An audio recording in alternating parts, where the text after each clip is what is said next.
Okay, so the question is, can I make a realistic colored pencil portrait by using only five colored pencils?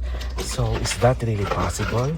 I think in this video we might find out. So let's get our paper ready right here. And then the reference also, I chose a very nice reference photo. Let's do it.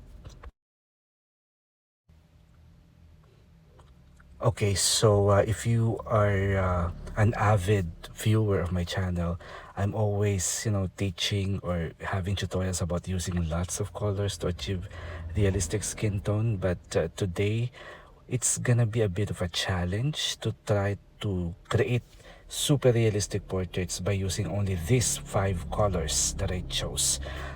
This is just going to be a limited palette for me because as you can see on my past tutorials, I'm using at least 10 colors to achieve exactly how the reference photo is. But the challenge today is not to achieve perfection in terms of the colors, but I want to be able to send the message, especially for beginners with colored pencils, that it really doesn't matter much the colors that you use or the number of colors, or if you have a big or small set, or if you cannot afford a big set of colored pencils, you can just pick these five colors.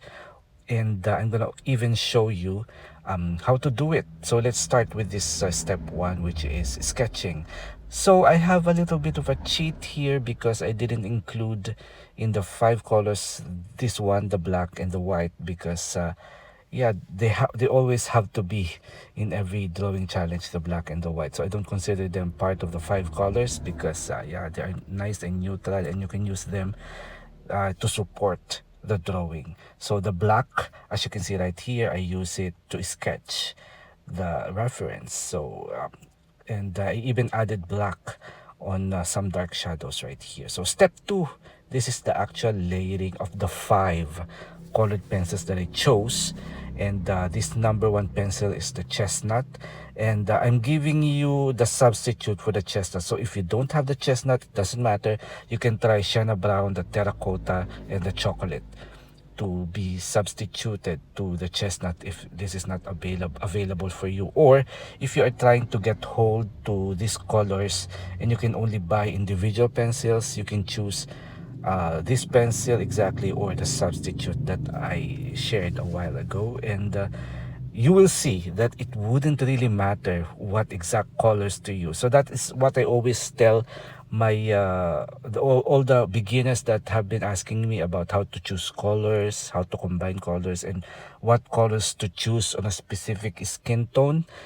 So what I can say, it really doesn't matter. It shouldn't matter at all. So this is the layering part. So this is the first pencil right here. So I'm layering it with very light pressure, circular motion, and yeah, and slowly, just keep it slow. Now let's go on to our number two, the second pencil. So this is the burnt ochre. So this is a very nice skin color also. So it doesn't have to be the burnt ochre exactly. You can substitute pale vermilion and pumpkin orange. So for this color, and you will see later on that you know how the skin tone will turn out to be. It will not be exactly as the color of the reference photo. It will be different colored, it will be different tone, but it will be just like it should be, realistic, and it should be just like your reference photo in terms of the values and the shadows. As you can see here, I'm going from dark to light. So pencil 3, this is the goldenrod. By the way, I'm using Prismacolor Premier. All these five colors are all Prismacolor Premier colored pencils. So a substitute for this goldenrod is yellow ochre or Spanish orange.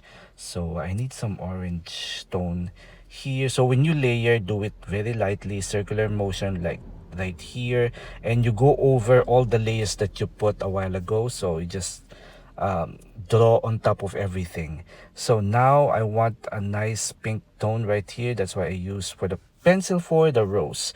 So you can substitute what can you substitute for the rose? You can choose carmine red or hot pink. It will be a lot deeper pink, but it doesn't matter. It will just blend well with the other colors. So this again, this is still the layering part of the skin tone, and you can see the paper that I use is the Strathmore heavyweight drawing paper, which is so textured, so toothy paper, which I like for this kind of drawing because I'm doing the burnishing technique. Pencil 5, the nectar, you can substitute it with beige, peach, dark flesh, or I think even flesh, the regular flesh colored. So as you can see right here, this is the layered and not the blended skin tone, just the layered skin tone. You can actually leave it like this if you want this kind of style, the kind of style, the rough style. But then we are gonna burnish using the white pencil right here. When you burnish, that's why it's important to be able to layer at least 5 colors, because you need that to be able to have something to burnish or to blend using the white pencil. So yeah, so now after the burnishing, now we are going to glaze. Glazing is essential part for this particular style because we have limited colors, as you can see. So it's important to glaze as part of the process. Glazing means you already layered colors and then you already blended or burnish. Glazing is putting the same colors on top of the previous colors to make everything deep and nice and saturated. So glazing is no longer layering. It's actually just sliding. As you can see, the pencil now is sliding to the skin tone, and it's keeping it smooth and nice and dark and contrasty and saturated. So just the same 5 colors I'm using for the glazing, just to correct the tone, to add more saturation, to blend even more. So just go back and forth with the white, with the rest of the colors, the pinks and everything. Just the same 5 colors I used a while ago for the glazing. And then it's time to add some more details by erasing, using electric eraser. And then I'm going back to the black. Actually, I'm using the black polychromos here for the eyelashes and for some dark details. So yeah, this is five colors. And as you can see right here, it's possible.